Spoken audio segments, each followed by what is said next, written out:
नमस्कार साथियों, मैं आपका दोस्त लेखक मोटिवेशनल स्पीकर डॉक्टर उज्जवल पाटनी। रात के 11 बजे थे। 11 बजे अचानक घर की घंटी बजी। रवि चौंक गया, इतनी रात को कौन आया। दरवाजा खोल के घर के बाहर आया तो देखता है कि सामने एक वृद्ध सज्जन खड़े हैं और एक ऑटो पर आए हुए हाँफ रहे तेजी से। और उन सज्जन ने उनसे पूछा, बेटा आपका नाम? बोले रवि। और वृद्ध सज्जन बोले, हे भगवान तेरा लाख लाख शुक्रिया, घर मिल गया। रवि को कुछ समझ नहीं आया। वृद्ध सज्जन ने कहा, पानी मिलेगा? रवि ने बोला, आइए 1 मिनट घर के अंदर आ जाइए। अंदर पानी वगैरह पिलाया। उन वृद्ध सज्जन ने रवि के हाथ में एक चिट्ठी दी। रवि ने वो चिट्ठी को पढ़ा और चिट्ठी को पढ़ के ऑटो वाले को कहा कि भाई साहब आप चले जाओ। और वृद्ध सज्जन का सामान उतार कर घर के अंदर ले आया और कहा, अंकल रात बहुत हो गई है, आप सो जाइए, मैं आपका काम कल सुबह कर दूंगा। उस चिट्ठी में रवि के पिता ने रवि के लिए कुछ लिखा था और वृद्ध सज्जन ने कहा कि आपके पिता ने मुझे भरोसा दिलाया कि मेरा लड़का आपका काम जरूर से जरूर करेगा, आप बिल्कुल बिना किसी चिंता फिकर के चले जाओ। बात यह थी कि उस वृद्ध सज्जन के एकमात्र बेटे का अचानक देहांत सड़क दुर्घटना में हो गया था। बूढ़े और बुढ़िया घर में थे और लालन पालन की दिक्कत होने लग गई थी, दैनिक जीवन के खर्चों की दिक्कत होने लग गई थी। तो वो नहीं चाहते थे अपने बेटे की मृत्यु का कंपेंसेशन लेना, लेकिन उसके बावजूद भी कुछ जब रास्ता नहीं बचा तो उनको लेने का सोचना पड़ा। और जब सोचना पड़ा तो उनको पता चला एक कागज है, वो कागज दिल्ली में जाके उनको सर्टिफाई कराना पड़ेगा। वो सालों साल से वृद्ध सज्जन कभी अपने छोटे से गांव से निकले नहीं थे।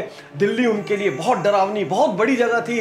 इतने में उनके पुराने मालिक, पुराने बॉस ने अपने बेटे के नाम से एक चिट्ठी बना के दी कि जाओ मेरा बेटा आपकी मदद करेगा। अगले दिन सुबह अंकल उठे, उनको बढ़िया नाश्ता वाश्ता कराया, अपनी गाड़ी में बैठाया। रवि ने छुट्टी ली। छुट्टी लेकर रवि वो ऑफिस में गया। सारी मेहनत मशक्कत करके वो डॉक्यूमेंट फाइनली निकाल लिया। डॉक्यूमेंट निकालने के बाद अंकल की बस की टिकट करा दी।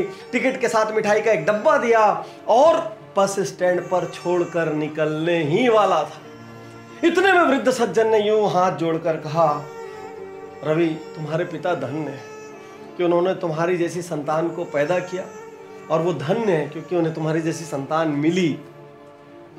कुछ कहना चाहते हो कि आपके पिता से मैं मैसेज दे दूंगा उनको? मतलब कहना तो मुझे भी बहुत कुछ है, लेकिन यदि आपकी कोई बात पहुंचानी हो तो रवि जाते जाते कहता है, माफ कीजिएगा अंकल आपसे एक बात कहना चाहता हूं। कहिए। बोले मैं रवि नहीं हूं। तो बेटा तुम्हारे मकान के बाहर तो रवि निवास लिखा था। हाँ वो मेरा रवि निवास है, मेरा नाम भी रवि है, लेकिन मैं वो रवि नहीं हूं जिसको आप ढूंढने आए थे। उन वृद्ध सज्जन को कुछ समझ नहीं आया। बोले अंकल जब आप रात को आए थे आप हाँफ रहे थे, लेकिन आपकी आंखों में उम्मीद थी कि उनका बेटा मदद करेगा। जब मैंने चिट्ठी पढ़ी तो मुझे मेरे पिता का ध्यान आ गया, जिनके लिए मैं जीवन भर कुछ नहीं कर पाया। और मैंने आपके वाले रवि को फोन किया।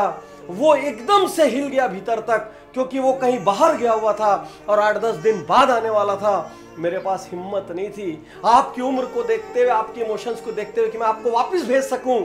और मैंने निर्णय लिया कि मैं आपका ये काम करूंगा। और अब उस वृद्ध व्यक्ति की आंखों से झर आंसू बहने लगे। बोले तुम रवि को जानते भी नहीं हो? बोले अंकल मैं नहीं जानता हूं, आपकी चिट्ठी में फोन नंबर था उसी से लगाया। तुम वो रवि भी नहीं हो? बोले नहीं मैं वो रवि भी नहीं। फिर भी तुमने मेरे लिए छुट्टी ली और इतना किया।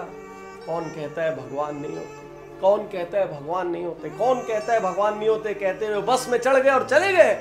और रवि उस दिन अपने घर पहुंचा और उसको अपने जीवन की सबसे बड़ी, सबसे बढ़िया, सबसे बेहतरीन नींद आई। साथियों हर आदमी दुनिया में अपने रिश्तेदारों की मदद करता है, अपने दोस्तों की मदद करता है, अपने परिवार वालों की मदद करता है, अपने स्टाफ की मदद करता है। बस इतने में उसकी दुनिया खत्म हो जाती है। जो यहां तक भी नहीं करते, आपके लिए तो मैं क्या कहूं, आप तो उस भगवान के प्रति कृतज्ञ भी नहीं है जिसने आपको इस धरती में भेजा है और आपको इस लायक बनाया कि आप किसी के लिए कर सकते हैं।